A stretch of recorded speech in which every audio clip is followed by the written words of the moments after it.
Thầy thọt thì mùi kê đi đấy mình. Các bạn. Dạ. Thầy sẽ ăn thọt mè nhá.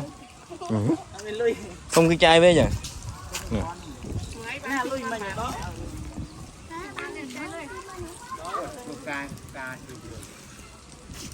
Ủa xe, màu bao nhiêu nữa?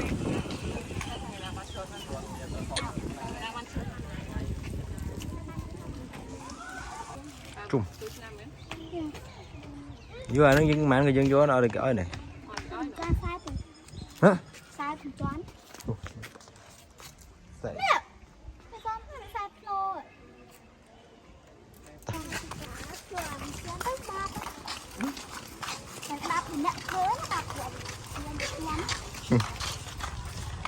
Ăn để ăn phép không?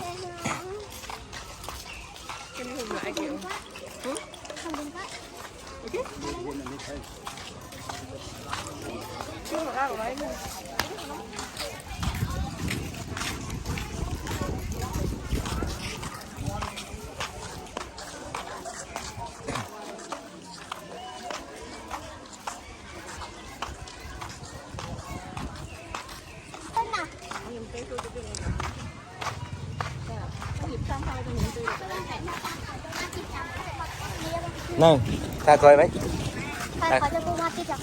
Xa khơi chỉ là người chất mà. Xa khơi chỉ là người chất màu.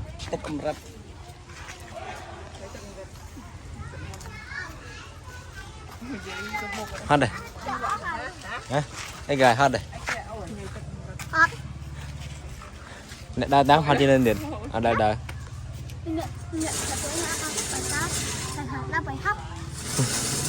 Trôn mà tích gió. Bước đào bột. Đông về.